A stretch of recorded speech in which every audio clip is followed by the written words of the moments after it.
Olá, graça e paz. Estamos iniciando mais um programa Texto e Contexto, um espaço online da Igreja Adventista da Promessa, onde conversamos sobre temas de natureza doutrinária e teológica.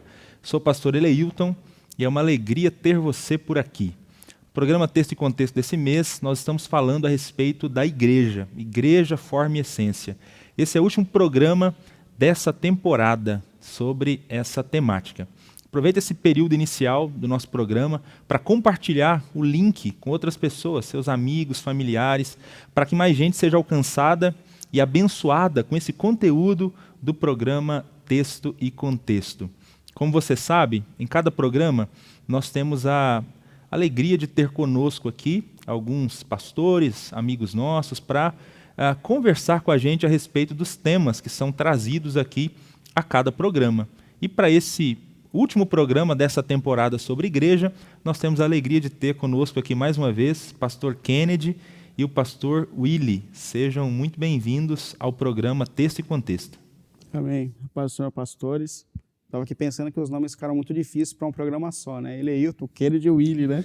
É verdade. Mas uma alegria muito grande estar aqui com vocês, com os irmãos. Que o Senhor mais uma vez nos abençoe nesse estudo. Amém, amém, pastor Eleilton, Willy. É uma alegria poder estar aqui com os irmãos, quero cumprimentar a todos. É sempre uma satisfação poder estar falando da palavra de Deus, nesse formato que é muito bom. É uma alegria, é um prazer. Amém, graças a Deus. Bom, nós já falamos aqui no programa Texto e Contexto esse mês sobre a natureza da igreja, depois conversamos sobre a missão da igreja, inclusive vocês dois nos ajudaram nesse programa sobre a missão da igreja. E na última semana, nós falamos a respeito da liderança da igreja. E para fechar, então, essa temporada a respeito desse tema, hoje a proposta é a gente conversar um pouco sobre as marcas da igreja. Você que está nos assistindo aí no início desse programa, que marcas uma comunidade precisa ter para que de fato possa ser chamada de igreja. Existem características distintivas numa igreja? Olhando para o Novo Testamento, parece que nós temos ali no Novo Testamento igrejas consideradas falsas, né? Então, que marcas são essas que legitimam uma comunidade e faz com que essa comunidade possa ser chamada de fato de igreja? Eu acho que ao longo dos programas desse mês nós já falamos muita coisa, né?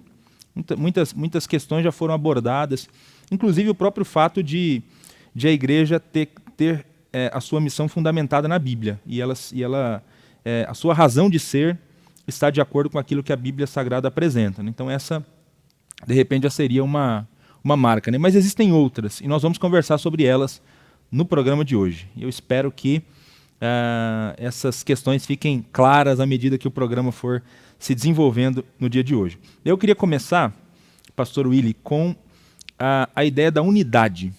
Parece que a unidade é uma das marcas distintivas da Igreja de Cristo. Inclusive na nossa denominação, na Igreja Adventista da Promessa, a gente tem falado muito de unidade nesses últimos meses, né? E apresentado, além de apresentar como uma marca do povo de Deus de maneira geral, né? Como uma marca distintiva da igreja, como uma marca até peculiar do próprio povo promessista, né? Eu queria que você comentasse um pouco para a gente sobre esse tema, unidade como uma das marcas distintivas da igreja. Amém. Bom, quando a gente fala de unidade, a gente fala desse vínculo que existe entre todos os crentes de todos os tempos, que entenderam o que Cristo fez na cruz, se entregaram a Ele, tem ali essa unidade daquilo que é essencial no Evangelho.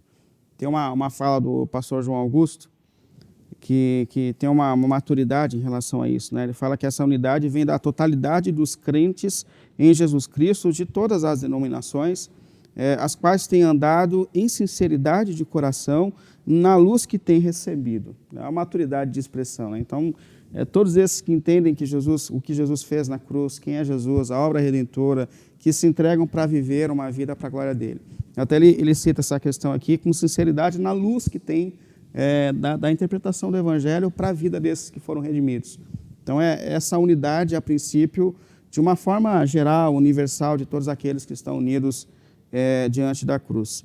E é interessante a gente perceber que o Senhor Jesus lutou muito para que essa unidade se tornasse real entre nós.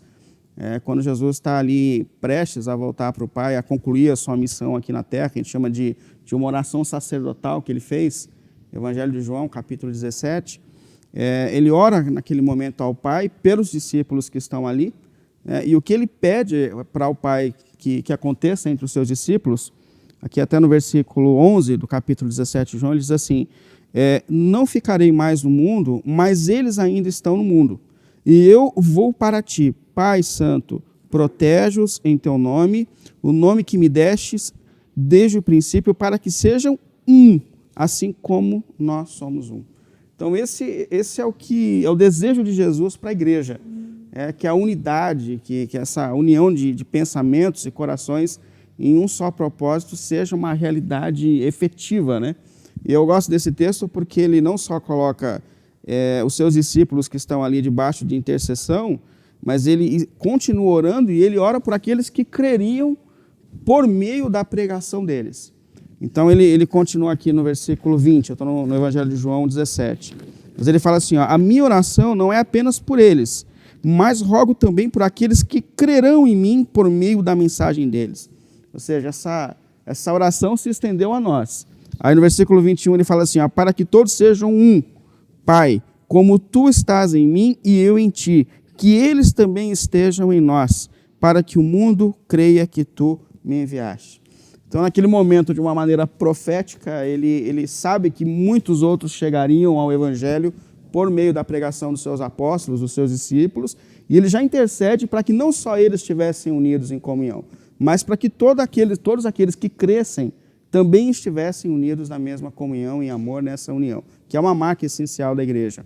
E eu acho bem interessante que ele coloca que essa união seria o testemunho para o mundo. Que o mundo creia que eles são nossos pelo amor que existe entre eles, pela comunhão que existe entre eles.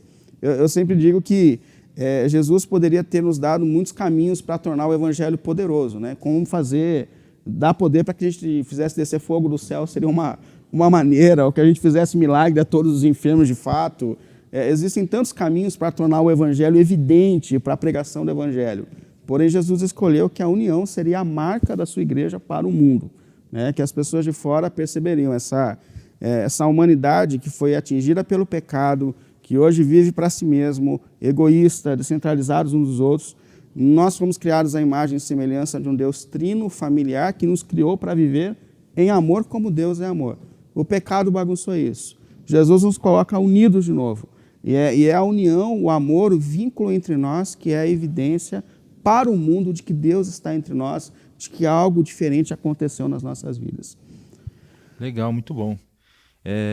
Então, toda igreja verdadeira, ela tem essa percepção de que ela faz parte de algo maior.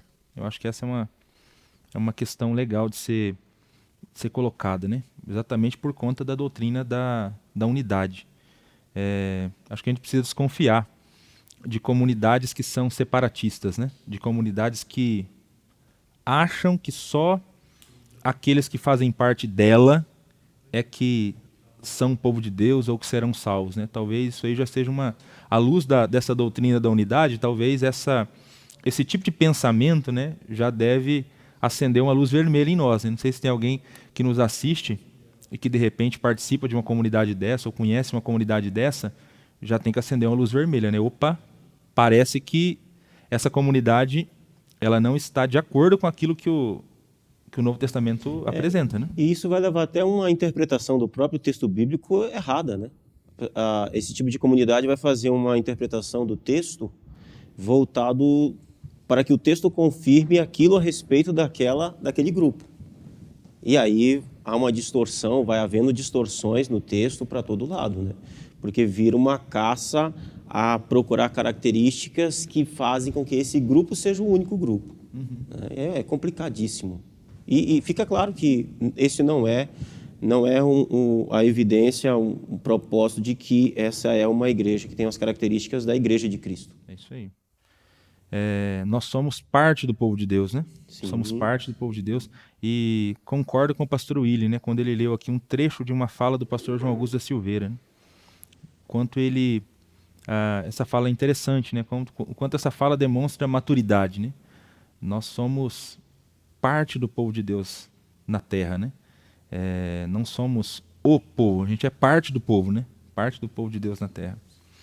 Bom, mas além da unidade, tem outra marca importante da Igreja de Jesus também, presente no Novo Testamento, que é a santidade, né? Toda a igreja verdadeira é santa. Ela é una, né? Que tem a ver com a unidade, mas ela também é santa. Eu queria que o pastor Kennedy falasse um pouco para a gente, em linhas gerais, o que isso significa, né? Como o que caracteriza essa marca da igreja, chamada santidade.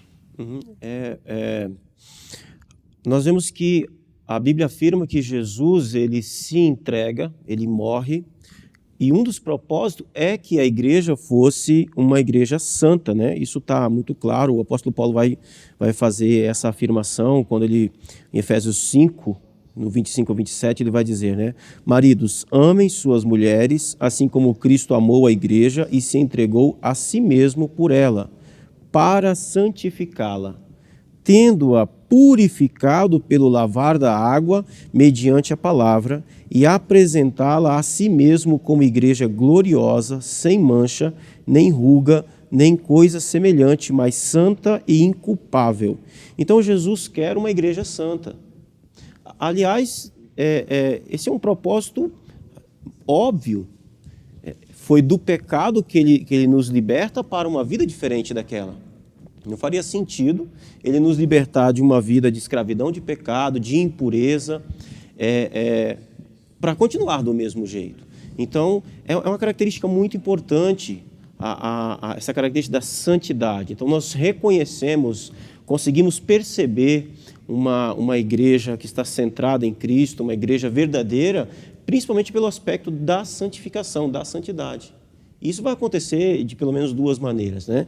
Existe aquilo que a gente chama de santidade posicional, né? Ou seja, a igreja é santa porque os cristãos foram separados para viver para Deus. Então começa em um primeiro momento em uma ação de Deus sobre a igreja, né? Olha, nós fomos separados, fomos colocados em uma posição de santidade por causa daquilo que Cristo fez. E aí também tem a santidade processual, né? Que ela é santa também porque é um processo constante de aperfeiçoamento e luta contra o pecado. É no dia a dia. Não é a santificação, então, nós somos chamados para sermos santos e isso vai sendo trabalhado, é um processo que vai acontecendo, o Espírito Santo vai fazendo em nós vamos lutando contra o pecado. Então, essas duas coisas são importantes. Então, quando nós não percebemos isso em alguma comunidade, em alguma igreja, está faltando essa característica, porque a igreja de Cristo, ela é chamada para ser santa e ela está em processo de santificação. O apóstolo Paulo é muito claro quando ele vai escrever as cartas dele, né? Aos santos, né? Que estão, aos santificados, ele sempre chama essa atenção, porque é uma característica da igreja, é uma característica importante dela. Sim. Toda a igreja verdadeira está preocupada, né, nessa caminhada da santificação, né, em ser cada vez mais pura, né? Acho muito legal esse texto que você leu aí de Efésios. Jesus morreu para apresentá-la a si mesmo, né, como igreja pura, gloriosa, sem mácula, né? E o próprio Jesus está trabalhando por isso, né? Um período que eu congreguei, o período que eu congregava na igreja de Santana, havia um período que eu morava em Vila Medeiros, e no caminho de casa para a igreja, a gente passava numa ruazinha que tinha uma igreja, na frente dela tinha uma faixa que sempre me chamou a atenção, os dizeres daquela faixa, né, em frente dessa igreja. Tinha a faixa tinha os seguintes dizeres: proibido a entrada de pessoas perfeitas. E era uma igreja. Então sempre eu olhava aquela faixa e ficava pensando, interessante nessa. Muito boa. Porque assim, quando a gente fala de santidade, que essa é uma das marcas da igreja, nós não estamos querendo dizer que a igreja é perfeita, né? Que exista alguma igreja perfeita na Terra, né? Não existe igreja perfeita na Terra, né? Aliás, o pessoal fala que se um dia alguém achar uma igreja perfeita, é melhor ficar longe dela, porque... Não estraga, né? Pelo menos eu, né? Se eu ficar sabendo de alguma igreja perfeita, é bom eu não ir lá, porque senão ela já vai deixar de ser perfeita. É isso aí. Mas assim, eu acho que tem a ver com essa busca mesmo constante de tentar fazer a vontade de Deus, né? Mesmo a despeito das nossas imperfeições, né? Mas toda igreja verdadeira, ela está com essa... Eu acho importante essa fala, quando a gente fala que a santificação é a busca pela vontade de Deus, porque a gente também tem a tendência a criar os nossos rótulos do que é ser santo. Né? Cria um conjunto de regras e proibições, e na verdade, o exemplo maior que nós temos de santidade é o próprio Deus. Então, o que nos torna santos é nos tornarmos mais parecidos com Ele. Né? A gente começou falando da união, por exemplo. Deus é um ser trino, unido em si, e nos criou para esse propósito. Né? Então, nós somos criados para ser a imagem e semelhança de Deus, principalmente pelos vínculos que existem entre nós. Então, é interessante a gente perceber que a nossa santificação não é exatamente só a abstenção de algumas coisas. Não, seja santo, não vá em tal lugar, não é só isso. Mas está relacionado a ser mais parecido com Deus, a ser um homem que cuida da família segundo os propósitos de Deus, né? A ser uma mulher segundo os propósitos de Deus, é ser filho segundo os propósitos de Deus, é ser um profissional segundo os propósitos de Deus. Esse é o caminho da nossa santificação. É tudo que nos torna mais parecidos com aquele que de fato é santo, nos santifica, né? Não são padrões que a gente coloca necessariamente. Né? Sim, e é interessante porque tanto nas duas características, da igreja, da unidade da igreja, da união e na santidade, o padrão é sempre Cristo, Deus. Né? No texto de João 17, ele vai dizer, como eu e o Pai somos um. Sim, né? sim. Com relação à santidade também, ser de santo porque o vosso Deus é santo. A referência é a Trindade. A referência é a Trindade, é sempre Deus, é sempre o padrão parte dele. Né? Isso é muito bom. E a nossa maturidade vem quando nós nos tornamos mais parecidos com Ele. Né? Eu gosto tanto dessa fala persistente da Bíblia que a gente às vezes esquece disso. Né? O propósito do pastor da igreja é trabalhar esses que foram redimidos pelo Evangelho para que a natureza de Cristo, de fato, isso é a estatura perfeita da nossa santificação. É Cristo. Sim. É nos tornarmos mais parecidos com Cristo. Né? Esse é o alvo do nosso ministério, da nossa vida. Isso aí. Bom, de maneira prática, o Wayne Grudem ele vai colocar no livro dele algumas marcas de uma igreja que está comprometida com a santidade. Na verdade, no livro ele trabalha até como pureza, né? Uma igreja que é mais pura. E eu queria que a gente conversasse um pouco, então, sobre algumas dessas marcas, né, que ele coloca lá na teologia sistemática dele, no capítulo, né, sobre eclesiologia. Então, de maneira prática, uma igreja que está comprometida com a pureza, comprometida com a santidade. Como é essa igreja? Né? Que marcas nós observamos nessa igreja? Então, ele coloca lá, por exemplo, pregação correta da palavra de Deus, uso adequado das ordenanças, adoração genuína, né? Uma adoração centrada em Deus, oração, testemunho e comunhão eficaz, né? Como sendo marcas de uma igreja que está comprometida com a santidade. Pastor Willi, comenta um pouco para a gente sobre essas questões. Ela tem sentido essas colocações aqui do Wayne Grudem? De fato, uma igreja comprometida com a santidade, essas marcas, é possível perceber essas marcas nela? Sim.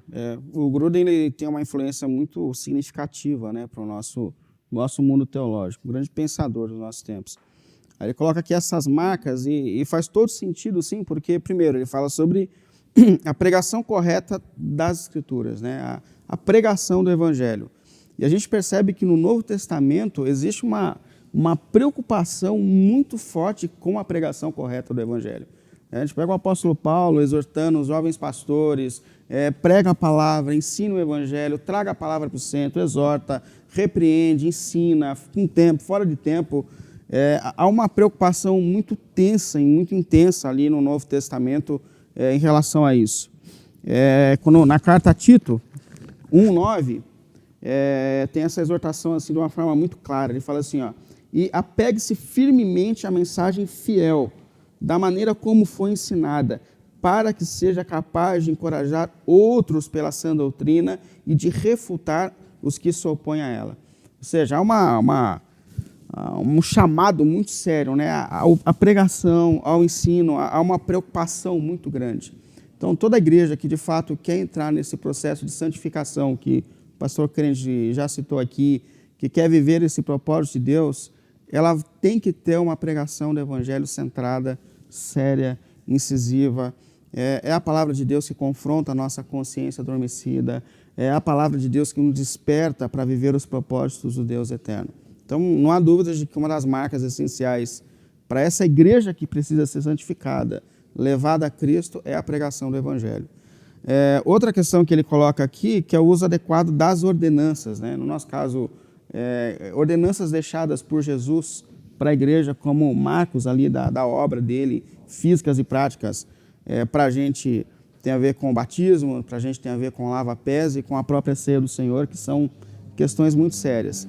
E é importante a gente perceber que uma igreja séria leva essas coisas a sério. Há uma tendência muito preocupante de a gente banalizar essas coisas e perder a essência do sentimento que tem que existir quando a gente pratica tudo isso. O apóstolo Paulo, em 1 Coríntios capítulo 11, ele tem essa repreensão muito forte, né, com relação à igreja. A ceia dos irmãos de Corinto estava virando uma bagunça, um momento de refeição, de preferências, né? Quem tinha os prediletos que comiam primeiro, comiam melhor, ao ponto do apóstolo Paulo falar, vocês não têm comida em casa, né, para a própria satisfação. E a gente percebe que existia ali toda uma banalização dessa ideia da comunhão, que é central na questão da ordenança da ceia. Aí o apóstolo Paulo, entre tantas coisas, no versículo 27, capítulo 11, ele coloca assim, aliás, versículo... vou colocar aqui no versículo 7, aqui, capítulo 11, versículo... Vou ler só o 27 e o 29. Diz assim, ó: portanto, todo aquele que comer o pão ou beber o cálice do Senhor indignamente será culpado de pecar contra o corpo e contra o sangue do Senhor. Portanto, examine-se cada um a si mesmo, e então coma o pão e beba o cálice. Aí no versículo 29 ele diz assim, ó: pois quem come e bebe sem discernir o corpo do Senhor, come e bebe para a sua própria condenação. Então há uma palavra séria do apóstolo Paulo aqui, para que de fato exista aqui um quebrantamento, uma conscientização de coração diante dessas ordenanças que são deixadas pelo Senhor. Essa conscientização me faz tanto lembrar que eu sou pecador, mas ao mesmo tempo me faz lembrar que eu preciso romper com os meus pecados por causa do que o Senhor fez por mim. Então, uma das marcas dessa igreja é a seriedade como se trata essas ordenanças deixadas pelo Senhor. A outra que ele coloca aqui é uma adoração genuína. Uma igreja séria, ela luta por uma adoração genuína.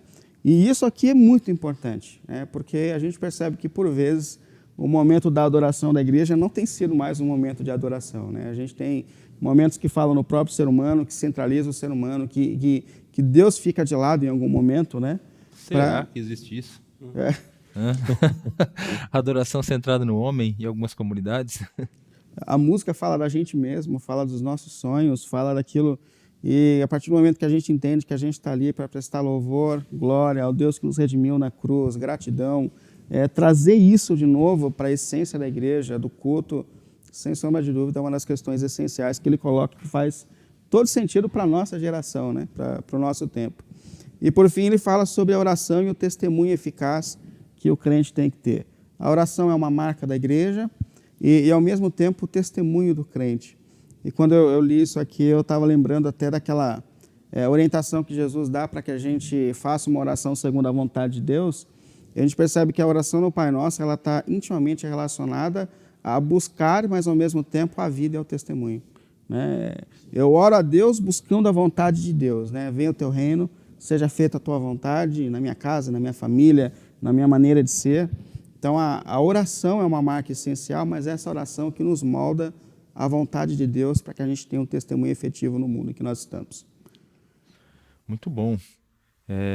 Então, tá aí algumas marcas importantes de uma igreja que está comprometida com a santidade. Sabe que, pastor, ele me chama a atenção, às vezes esse texto de 1 Coríntios 11, eu fico imaginando como foi para Paulo escrever essa orientação dele a respeito da ceia, a maneira como ele começa o trecho, Acho que você citou aí o versículo 17, não chegou a ler, mas Paulo falando, que quando os cristãos de Corinto se reúnem, eles estão se reunindo para destruição. Eu sempre fico pensando pesado, como que é isso, é pesado, Um pastor dizendo, a reunião de vocês ele fala isso, causa mais mal do que bem. Gente, o pessoal está indo para a igreja, e eles saem da igreja pior do que eles chegaram. Um culto que causa mais mal do Que que bem. adoece, né? Que está causando mais tensão do que alívio, né? Exatamente, é um culto que adoece. E assim, igrejas que não são comprometidas com a santidade, que não tem uma pregação correta da Escritura, não há esse comprometimento, não há comprometimento com o uso correto das ordenanças, que você não tem uma adoração centrada em Deus. Eu acho que igrejas que não são comprometidas com a santidade, a tendência é isso acontecer mesmo, né? Sim. E um detalhe interessante aí é que ele começa essa carta chamando essas pessoas de santos, Uhum. né? E o que eu creio que seja importante notar também é que essa é uma igreja verdadeira. E a prova de que ela é uma igreja verdadeira é que tem um pastor trazendo ela para o seu centro, para o lugar que precisa ser trago. Né? Porque é isso, se ela é uma igreja de Cristo, mas ela não está tendo as características que uma igreja de Cristo precisa ter.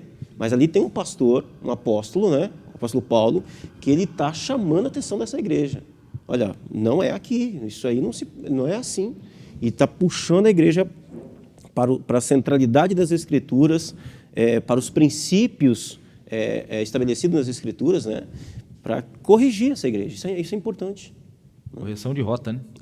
Que mostra que, de fato, a igreja precisa de um redentor, né? Sim. Que não importa, desde Abraão, quando a gente olha a história da igreja, famílias desordenadas, gente desordenada, só Cristo mesmo para nos santificar, né? Apesar dos nossos erros, né, dessa geração, só a cruz mesmo para nos tornar a igreja de Cristo. Bom, além dessas marcas que nós já comentamos, nesse mesmo capítulo, o Wayne Grudem também fala sobre alguns outros sinais práticos, né, que mostram que uma igreja está comprometida com a santidade, que é santidade de vida entre os membros, o cuidado com os pobres, o amor por Cristo, como sendo marcas de igrejas puras, né? Pastor Kennedy, comenta um pouco para a gente sobre essas outras questões que o Grudem coloca também nesse capítulo. Uhum. Sim, o apóstolo Paulo ele vai fazer essas afirmações, né? A igreja primitiva, ela entendeu que ela precisa viver em santificação, isso precisa ser evidente, né? Então, a santidade é importante na igreja, e a santidade, ela mostra uma relação na vertical, né? Na vertical, mas essa relação na vertical, ela vai ter um resultado na horizontal. Cuidado com os necessitados, com os irmãos, é um resultado daquilo que a gente vem falando aqui. Como que a gente pode afirmar que é uma igreja que tem unidade se não se importa com o irmão? Não. Então, nós temos unidade, nós somos chamados para termos unidade, somos chamados para sermos santos, e essa nossa relação com Deus, essa nossa relação de unidade, de corpo de Cristo, fará com que nós nos importemos uns com os outros. E isso é uma característica da igreja. Ela se importa, ela tem esse cuidado, esse carinho com os seus membros, né? Então, é uma característica importante. Então, os cristãos, eles se preocupam com os pobres em igrejas saudáveis. É o que nós estávamos comentando aqui sobre a experiência da igreja de Corinto. Ali não está acontecendo isso, e Paulo chama a atenção para que isso não pode ser assim, porque isso aqui é uma coisa bem mais prática, né? A santidade e a unidade agora ficam evidentes aqui, se existe ou não. Você se importa com o irmão em tempos de pandemia, né? Então a igreja, como corpo de Cristo, ela vai se importar com os seus membros, com os necessitados, né? A igreja precisa ter, então, o coração aberto aos necessitados, e isso tudo é a evidência do amor de Cristo que está operando nessa comunidade, está operando na igreja. Se importar, a santificação, a evidência de que a igreja ama Cristo, de que há esse relacionamento de amor entre Cristo e a igreja por quem ele morreu, essa relação na horizontal. Essa relação na horizontal, isso é a marca da igreja, é uma marca importante da igreja. A igreja não faz, então, ação social por fazer ação social. A igreja não é uma ONG. Ela é uma estrutura espiritual, de pessoas que foram alcançadas pelo Evangelho, de pessoas que foram alcançadas por um amor extraordinário. Esse amor toma conta do coração dessa igreja e essa igreja ama. É importante a gente perceber que Jesus não fundou uma ONG. Então não é uma coisa que também depende apenas de projeto, é uma coisa que parte da natureza da igreja. A natureza dela é a santificação, a unidade, importar-se um com os outros, a fome do outro é a minha fome, a necessidade do outro é a minha necessidade. E isso faz parte dessa natureza distinta da igreja, o que distingue ela de movimentos que também são importantes, mas movimentos de ajuda, né, de ONGs propriamente dita. Porque a ONG tem um projeto, ela tem um projeto. A igreja tem isso como fazendo parte da sua essência, da sua natureza. Legal. Eu gostei dessa tua fala, quando você coloca essa ideia o relacionamento vertical é que empurra a gente para essa ação prática na horizontal. Uhum. Né? E de fato, uma das marcas de igrejas verdadeiras é que elas têm esse relacionamento horizontal com Deus, né, funcionando corretamente. Os cristãos são pessoas que, de fato, amam Jesus ardentemente. Né? É tão bonito a gente ver, né, igrejas que você percebe que os cristãos eles amam Jesus com intensidade, né? Que é possível perceber isso na vida das pessoas. Isso é refletido, né, na comunidade. E isso é refletido na comunidade, exatamente. Porque quando as pessoas vão falar de Jesus, elas falam de Jesus assim com brilho nos olhos, né?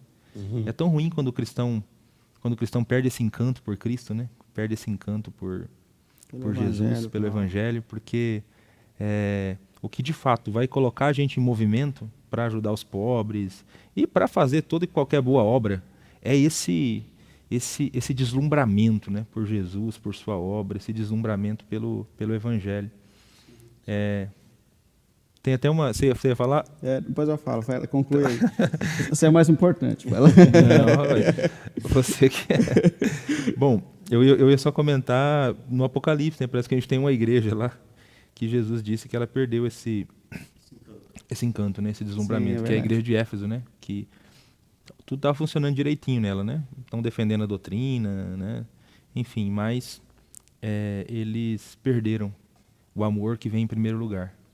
O amor que é o principal, né? Que é a razão de uma igreja existir. Eles acabaram perdendo isso, né? Automático, né? E tudo ficou automático para eles, né? Isso é terrível quando isso acontece numa igreja, né? Sim, sim. Quando a gente comentava, eu lembrei de algum livro que eu estava tentando lembrar o livro, mas eu não consigo lembrar qual foi. Mas o autor comentou que uma família de classe média alta nos Estados Unidos, crente da igreja dele, né, foi fazer uma viagem para fora dos Estados Unidos, para um país pobre, mas conhecer algumas áreas turísticas. Só que assim, eles já tinham 3 filhos criados, amadurecidos, a vida estável, ele estava caminhando para a aposentadoria, aquela fase que todo mundo espera ali, né? E ele falou que eles fizeram uma viagem e quando eles voltaram com uma criança. Pobre, mal educada, abandonada pelos pais, de um contexto de sofrimento, para começar do zero, já partindo para a adolescência, que é uma fase difícil, e eles trouxeram e adotaram como filhos. E essa família conta que eles foram bombardeados pela atitude impensada, né? Falou, poxa, vocês estão com os seus filhos criados, terminando faculdade, vocês estão caminhando para a aposentadoria, vão pegar uma criança rebelde, provavelmente cheia de doenças, e a resposta deles foi isso que Cristo fez por mim. Foi isso que Cristo fez por mim. Eu também estava abandonado, largado, Jesus estava de boa no reino celestial, mas ele saiu de lá, ele veio, ele sofreu, ele abriu mão de tudo para que a minha redenção fosse possível. Então é interessante porque a nossa resposta de amor sempre é uma consciência do que ele fez por nós. Ele saiu da área de conforto para que nós fôssemos redimidos. E quando a gente olha para o que ele fez, para quem ele é, nós também estamos sendo chamados para compartilhar Amém. Esse amor, essa caridade, né, que Deus tem por nós. Amém, graças a Deus. É isso aí, irmãos e irmãs, todos que estão nos acompanhando. Estamos falando sobre as marcas peculiares da Igreja de Jesus. Já falamos sobre a unidade, estamos falando sobre a santidade. Você que está acompanhando aí o programa Texto com Texto, você já se inscreveu no canal do YouTube Promessistas Brasil? Se você estiver acompanhando esse programa pelo YouTube ou pelo Facebook, né, uma outra rede social, Não se esqueça de se inscrever nas redes sociais da Igreja Adventista da Promessa, porque isso é importante para gerar engajamento para o programa, para que outras pessoas também sejam alcançadas por esse conteúdo. Então se inscreva no canal, não esqueça de curtir as publicações, comentar, né, interagir com o programa que está em desenvolvimento. A gente tem percebido, né, durante o programa assim, que muita gente comenta, né? Graças a Deus, muita gente participa, a gente louva a Deus pela sua vida, né, continue aí participando. Mas vamos lá. Uma outra questão ligada à santidade da igreja, acho que quase todos os estudiosos colocam isso. Eu acho interessante essa questão, que todos os estudiosos, todos os teólogos colocarem, né, que uma das marcas de uma igreja verdadeira é que nessa igreja há disciplina eclesiástica. Coloca a disciplina como uma marca de santidade e uma marca de uma igreja verdadeira. Eu queria que o pastor Willy comentasse um pouco para a gente sobre isso, né, sobre a disciplina eclesiástica. O que é a disciplina eclesiástica, enfim, como funciona essa questão na prática. A gente trata como disciplina essa atitude de repreender o crente, né, que vive fora dos propósitos de confissão de fé e da doutrina, que a gente entende que leva a gente para esse caminho de santificação. E a gente tem que admitir que não é uma coisa fácil, né? Principalmente na nossa geração. Eu acho que é por isso que muitos pastores abriram mão disso em muitas comunidades locais. Eu lembro de um tempo que você levava um gancho e você ficava ali quietinho. Não era assim, esperando, né, o tempo de que você seria de novo colocado nas suas atividades, né, nos seus dons, voltaria à mesa do Senhor. Mas a gente sabe que hoje é muito difícil isso, porque se você provavelmente repreender um crente, né, na nossa geração, ele muda, né? Muda de igreja, muda de pastor e fica chateado. Essa época passou.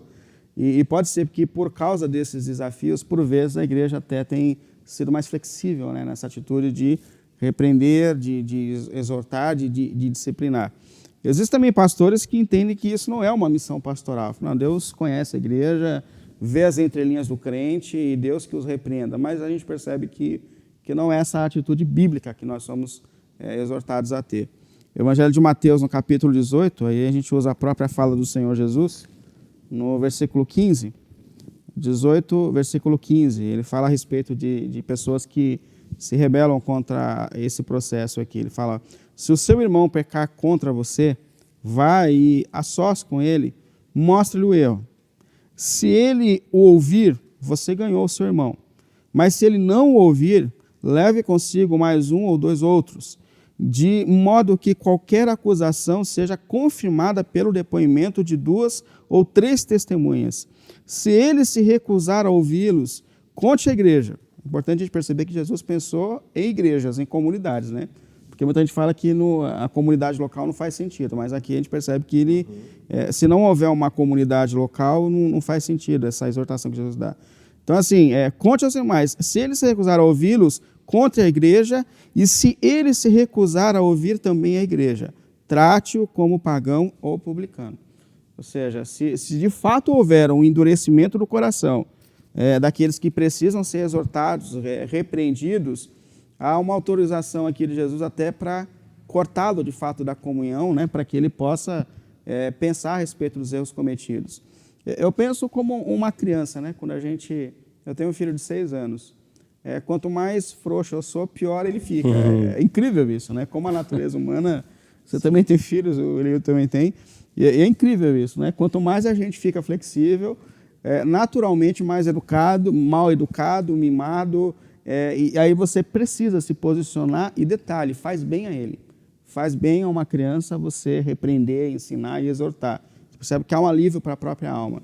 E não há dúvidas de que uma igreja que disciplina, que trabalha essa questão com seriedade, ela faz um bem para o próprio crente, né? Exortando, repreendendo o mal, fazendo com que ela perceba que ela está saindo do propósito do Deus Redentor para a vida dela.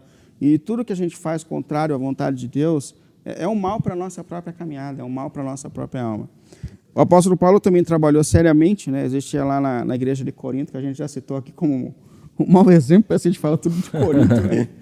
E no capítulo 5, o apóstolo Paulo cita que essa igreja ela tolerava um pecado gravíssimo, onde tinha alguém que tinha relações com a esposa do pai. Olha a seriedade disso, né? E detalhe, a igreja fazia vistas grossas, parece isso. Eles continuaram tocando a vida, aceitando esse tipo de situação dentro da igreja. Então, até é bom falar para os irmãos, né? Se a sua igreja é problemática, perceba que não é a primeira, né? Olha o tipo de situação que existia dentro de uma igreja comprada pelo sangue de Cristo. Mas aí o apóstolo Paulo fala aqui em 1 Coríntios 5, no versículo 5, ele fala: entregue esse homem a Satanás. Olha a palavra de Paulo. Se um pastor falar isso hoje, ele é um monstro, né? Ele é excomungado, né? Não é verdade? Não é o crente essa que é geração do excomungado. politicamente correto, é verdade, ele é disciplinado. Mas é Paulo quem está dizendo aqui, né? Usado pelo Senhor, que a palavra de Deus é inspirada. Ele fala assim, ó, entreguem esse homem a Satanás para que o corpo seja destruído e seu espírito seja salvo no dia do Senhor. É um texto difícil, mas parece que Paulo está falando, coloca para fora, Sim. isso não há dúvidas, né? Sim. Quem sabe lá fora ele sofra, se arrependa e seja salvo ainda no fim da sua história, né? Parece que é esse caminho que dá aqui. Portanto, a gente percebe que é nítido que a repreensão, a disciplina é parte de uma igreja saudável, né? Que é uma exortação bíblica muito séria para que a gente não aceite no nosso meio pessoas que estão cometendo pecados sérios, vivendo longe do propósito de Deus. E a razão, o propósito de você disciplinar o crente é justamente restaurar o pecador. Então, se você não exorta, se você não repreende, se você não disciplina, logo a gente está dizendo muitas vezes que aquele estilo de vida é comum e pode ser praticado. E a gente tem que tomar muito cuidado com isso. A partir do momento que a gente percebe que uma comunidade está tomando um rumo e a gente não se posiciona, a gente está dizendo para os demais, olha, isso é comum, isso pode ser praticado. Então, a gente tem que ficar atento nessa geração da banalização sexual no meio da juventude. A gente precisa se posicionar em relação a isso.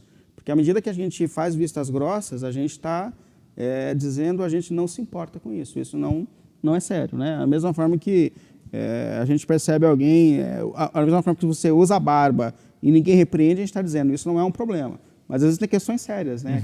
Que realmente precisam ser repreendidas e ensinadas. Então, restaurar o pecador, mostrar que o pecado é de fato algo muito sério no meio da igreja e que a gente precisa lutar contra todo o pecado sério que tem sido cometido no meio da igreja, proteger a pureza da igreja. Lá em Efésios 5, 25, o apóstolo Paulo fala isso, né? Vocês não percebem que um pouco de ferimento vai mexer com toda a massa. E de fato é isso, né? Você tem pessoas com práticas indevidas no meio de uma comunidade e a comunidade não se posiciona, logo é comum. A gente tolera, a gente entende. Então a repreensão é uma coisa muito séria para uma igreja séria, né? Que quer viver para a glória de Deus. E também para a gente viver uma vida para a glória de Deus. Aquilo que o apóstolo Paulo fala, 1 Coríntios 10, 31, que é um texto bem conhecido, onde ele fala, né? Quer comais, quer bebais, ou quer façam qualquer outra coisa, façam tudo isso para a glória de Deus. Então é uma missão da igreja viver para a glória de Deus, lutando contra o pecado. E a disciplina é importante nesse aspecto. Isso aí. Quão desafiador é falar sobre esse tema hoje, né? Falar sobre disciplina eclesiástica. Sim. De fato, é um tempo ímpar na história, né? Que tem grandes oportunidades, né? Mas que traz os seus desafios, né? Um tempo de extremo relativismo. E nesse tempo de relativismo, onde muita gente banaliza a verdade, né? E relativiza a própria verdade. Falar em disciplina eclesiástica parece ser um negócio assim de pessoas ultra conservadoras, né, e retrógradas, né? Como assim? Disciplinar alguém? Como é possível disciplinar alguém no século XXI? Né? Mas eu acho que se dá também um pouco pela forma como essas pessoas estão ingressando na igreja. Há uma tolerância e há uma falta de apelo ao próprio arrependimento pelo pecado. Né? Então, se a forma como essas pessoas estão ingressando na igreja não há um apelo para que elas venham se arrepender do pecador que elas são, será muito difícil essa pessoa entender, quando chegar lá na vida comum da igreja, que alguém quer discipliná-la. Né? Então eu creio que vai faltar um pouco disso também. Esse evangelho fácil, esse evangelho fácil no sentido de que, esse evangelho barato, né? Barato, simplificado, sem profundidade, é o evangelho que chama apenas a parte onde é oferecido para a pessoa as facilidades do reino e nenhum tipo de compromisso precisa ser assumido. Não há um chamado à transformação de vida, ao arrependimento pelo pecado, como eu disse, não há uma consciência de que você está sendo chamado à santificação, há uma mudança de natureza, de que é a natureza de Cristo que está sendo unida à sua, e isso vai causar uma batalha, um conflito, né, que o apóstolo Paulo vai falar lá em Gálatas capítulo 5. Então, eu creio que, enfim, não justifica, mas vai haver uma dificuldade por parte dessa geração com relação à disciplina. Sim, sim. E eu acho importante a gente destacar que, por mais que seja desafiadora essa disciplina, essa igreja mais sistemática, a gente tem que olhar para a história da igreja. O povo de Deus, né, toda a história, sempre que o povo de Deus começou a pecar, ele enfraquece. Em todos os momentos da história de Israel, quando ela começa a abandonar a lei de Deus, o propósito de Deus para a sua vida, para o seu chamado, a gente pensa que a gente vai manter a força, né, não disciplinando e não corrigindo. Muito pelo contrário. O pecado, ele enfraquece o povo de Deus. Sempre foi assim na história. Sempre que ela virou a costa para guardar os sábados de Deus, para o sábado, para guardar qualquer propósito da lei, ela perde a força de missão e começa a cair, né? Em depressão, em angústia, em sofrimento. Então, é o bem da igreja. A disciplina faz bem para a igreja. Como faz para o meu filho, faz bem para a igreja, né? Ser disciplinado. Até por causa do resultado do pecado, que é o afastamento, sim. Né? É o que Deus vai dizer ali para o povo de Israel através de Isaías, né? Os vossos pecados fazem separação entre vós e o vosso Deus. Então, uma igreja que tolera o pecado, ela vai causar automaticamente esse distanciamento. Sim. Aí o pecado, ele entra no meio da igreja e ele causa a sua consequência terrível. Legal, muito bom, pessoal. Muito legal esse papo sobre disciplina, sobre pecado. De fato, é um desafio e tanto que a gente tem, né? Como líderes, né? Nós como pastores e todos aqueles que nos assistem que são líderes da igreja, né? Levar a sério o pecado, né? De fato, como o texto bíblico lido aí, um pouco de fermento leveda toda a massa. Então, mesmo vivendo num tempo de relativização moral, é importante continuar levando a sério essa pregação, né? De arrependimento e o exercício da disciplina eclesiástica, né? Bom, nós falamos então aqui sobre a unidade e a santidade, demos vários exemplos práticos, né, de questões relacionadas à santidade, como marca da igreja, mas eu queria que a gente falasse agora sobre uma última questão, uma última marca, que é o correto exercício do poder.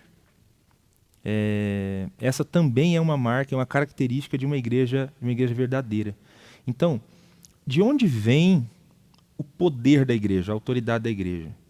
E esse poder que a igreja tem, para que ele serve?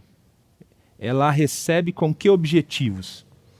Então é importante que a gente entenda essa questão também para identificar igrejas verdadeiras, né?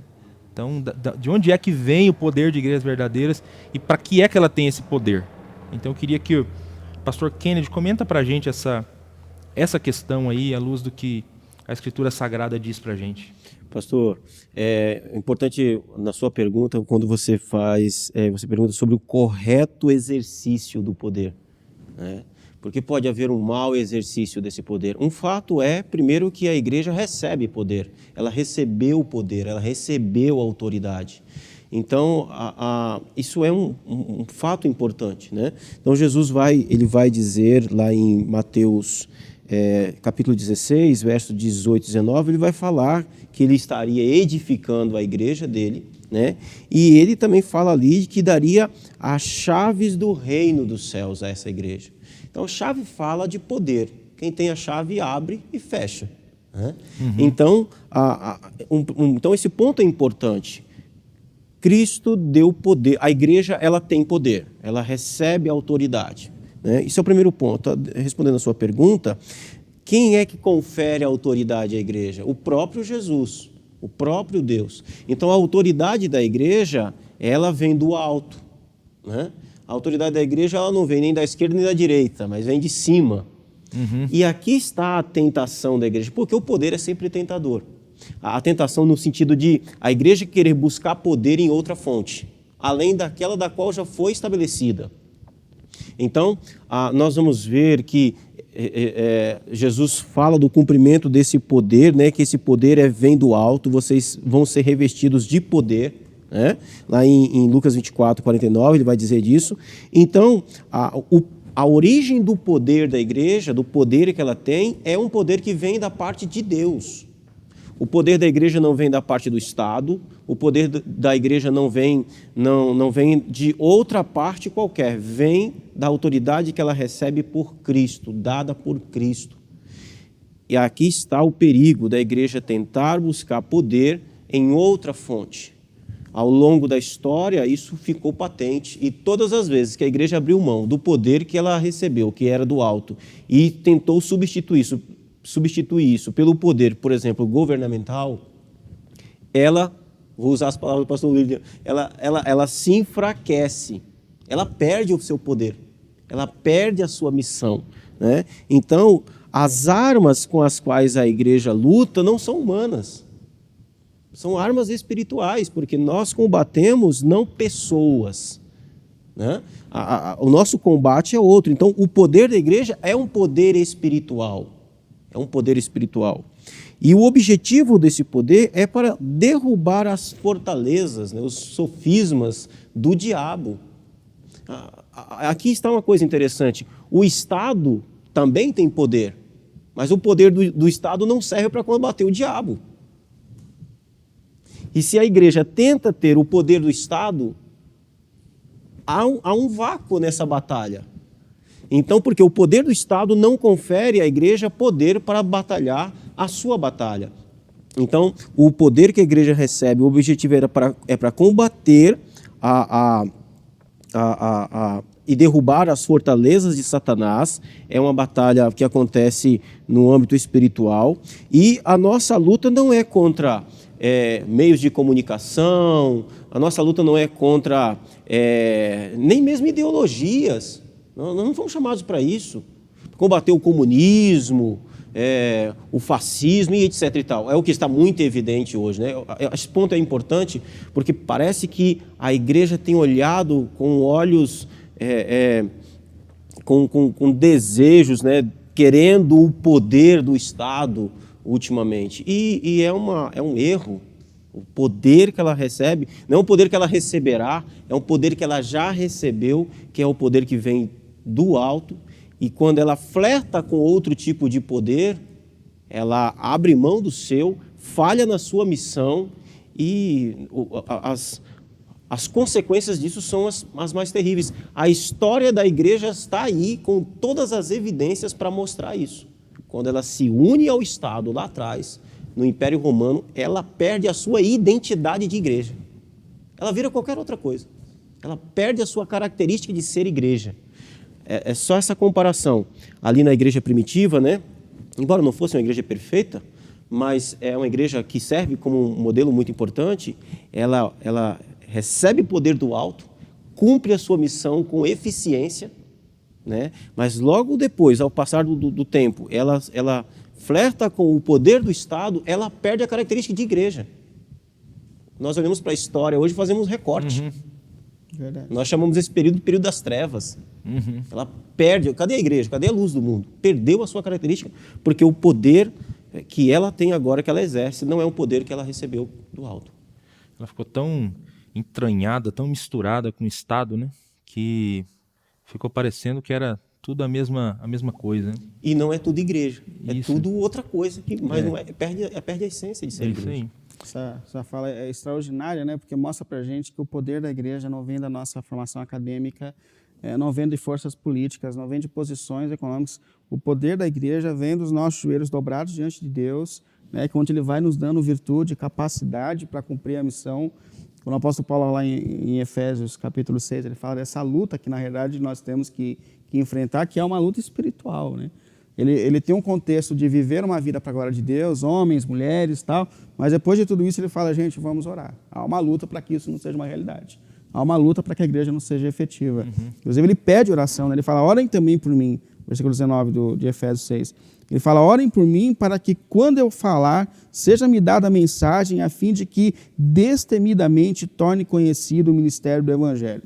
incrível isso, né? Ele vai pregar, ele é erudito, ele tem formação acadêmica, ele é um cara com influência, mas ele fala, gente, dobrem os joelhos e vamos orar para que essa ousadia venha do poder do Espírito sobre a minha vida. É extraordinário, né? Como é espiritual isso, né? Como vem de Deus. E é interessante que, usando o poder que ela recebe do alto, ela consegue as transformações sociais que tanto há necessidade. Sim. Mas quando ela tenta usar outro poder... Métodos, né? Enfim, a gente tem aí a história para contar isso. Quando ela tenta usar outro poder que não foi o que foi dado a ela, ela não consegue o seu objetivo e perde a sua característica. É isso aí. Né? É isso aí.